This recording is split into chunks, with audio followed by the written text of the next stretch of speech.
Shalom, back with part 2. We're talking about regeneration, right? So thou shalt not bow down thyself to them, to your enemies, Esau, Edom, or the other 16 heathen nations, nor serve them. For I, the Lord, all right, Yahweh, thy God power, am a jealous God power, visiting the iniquity of the fathers unto the children, unto the third and fourth generation of them that hate me. You see that? You people get it? Do you understand? You see that? That is regeneration. That is reincarnation. That is what that is speaking about for you simpletons out there. Right? All right. And you'll also read the same thing in Exodus 34:7. We may go to that later. Anyway, let's jump to Matthew's. All right. Let's go to Matthew's. Oh, matter of fact, here.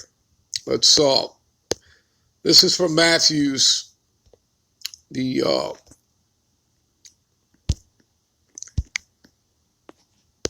19 and 28.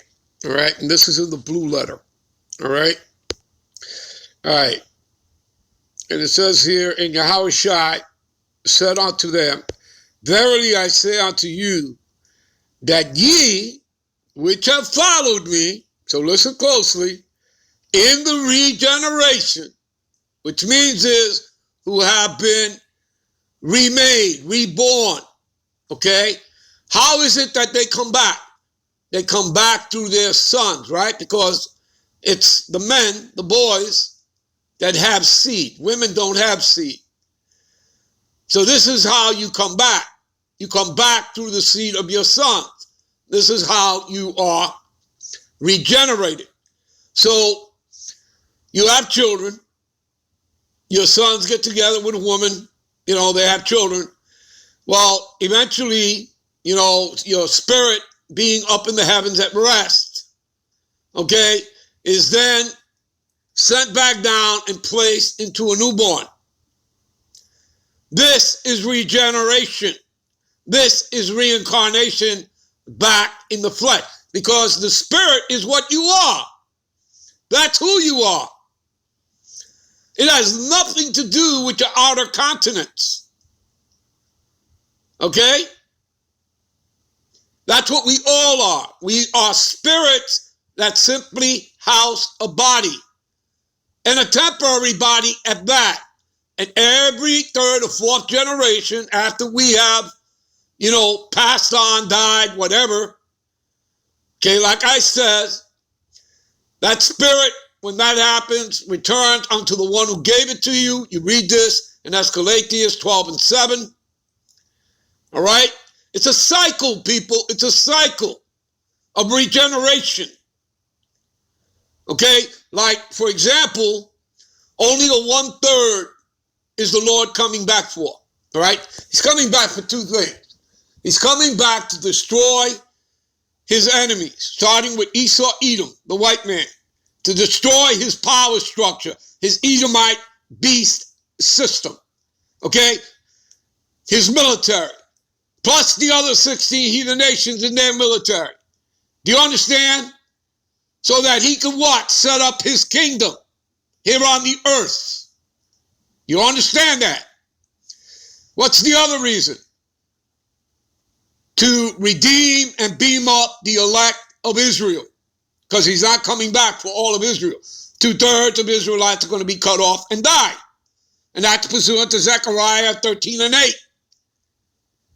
All right, 13:9 will tell you he's only going to deal with the 1/3.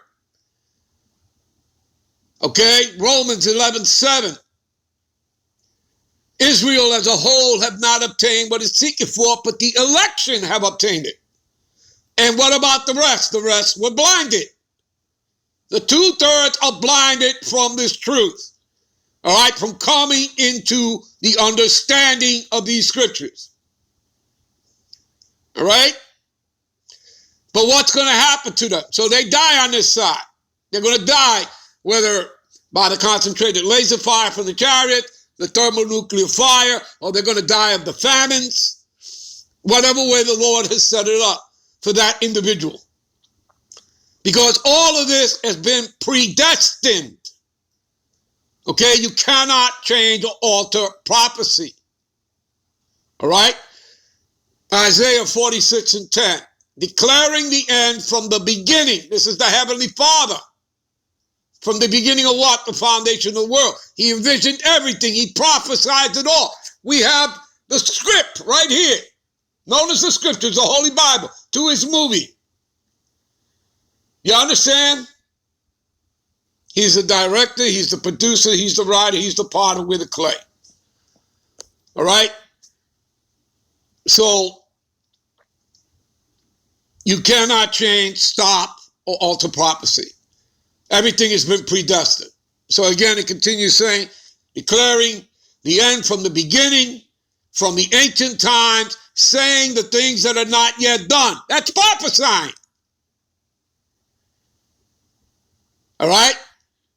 And my conscience shall stand, and I will do all my pleasure. Do you understand? The Lord can do what he wants to do. He's the Lord. Okay, so he's coming back to destroy Esau, Edom, the other 60 heathen nations, their military. All right? And of course, to redeem the elect. And that starts with 144,000. They're all men, 12,000 from each of the 12 tribes. Plus, there'll be a great multitude that will include women and children. You understand that? Okay? That's the way it's going down. All right? All right. So getting back to this. All right? And Yahushua, right, said unto them, verily I say unto you, that ye which have followed me, right, those that have followed him, in the regeneration, okay, those spirits, all right, okay, that have followed him in the regeneration, when the Son of Man shall sit in the throne of his glory, ye also shall sit upon the 12 thrones, judging the 12 tribes of Israel. Not just the 12 tribes, but the nations. You understand? You people get it? You understand? So how is that possible? How is it possible that his disciples, all right, would be with him again in the regeneration, in the future, in future generations, that they would sit, all right, judging, the 12 tribes and nations? How is that possible? Through regeneration, as he tells you right there. So we're here in the blue letter to look this word up, regeneration, to further give you understanding. All right, so we're going to scroll down and we're going to go to it. Okay, right here. Strong's G 3824. Polygenesia. What does it say? See this? New birth, reproduction, renewal. Okay? Recreation. You see that? Regeneration, hence, renovation, regeneration, production of a new life, consecrated to the God power, a radical change of mind for the better. Word often used to denote restoration of a thing to its pristine state. Right? Because your body starts to get corrupt from the minute that you're born. And not only that gets corrupted, but your minds get perverse and corrupted by this anti-Messiah system. Do you understand that, people? All right? All right. As a renewal or restoration of life after death. You see that?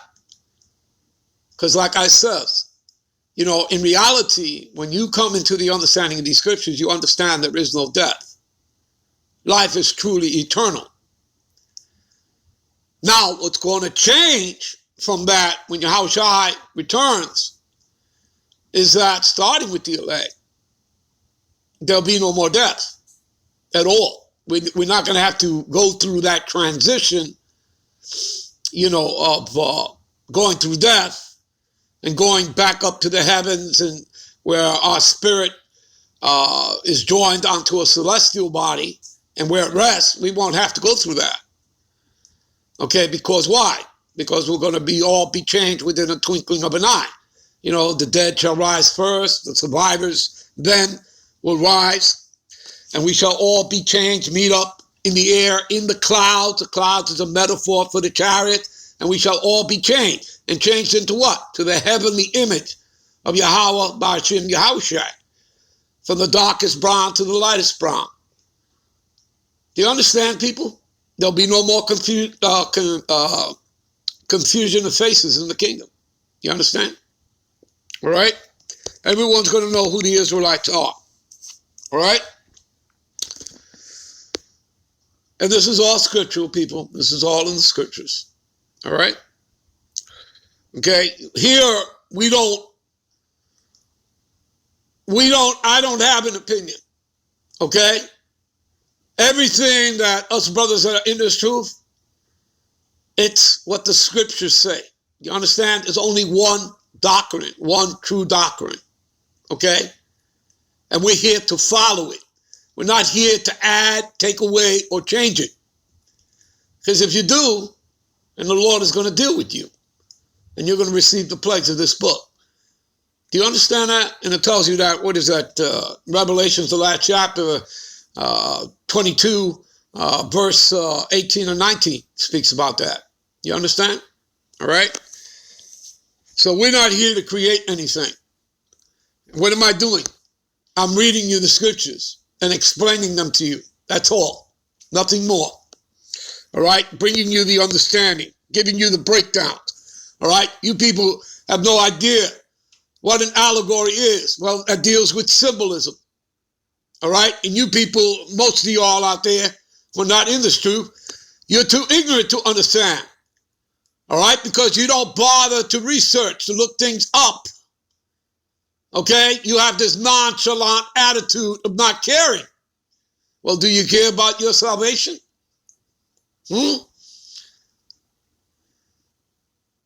Like back in the garden, okay? There's no talking snake. That serpent is symbolism for one of the sons of the wicked. This is spiritual. And that spirit was placed into Cain, all right, who killed his brother Abel, and that same spirit was placed into Esau. You see how that works, people? That's how it works. Do you understand? And the Lord has always, this is all played out in the scriptures. Good and evil is constantly played out. You understand that? Because the Lord is about a balance. And yes, the Lord created evil. And he tells you that in Isaiah 45 and 7. For those of you who have a problem. All right? I form the light and create darkness. I make peace and create evil. I, the Lord Yahweh, do these things. You see that? And there are many precepts. All right? All right.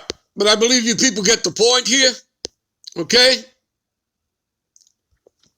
Right? See here, root word. Anew, again, renewal. Repetition of action, again, anew. Furthermore, over, in turn. All right? You understand that, people? All right? So I think you people have the understanding of regeneration. All right, we're going to end this here, and we'll come right back, and we'll get further on into this lesson. All right? Shalom, we'll be right back with part 3.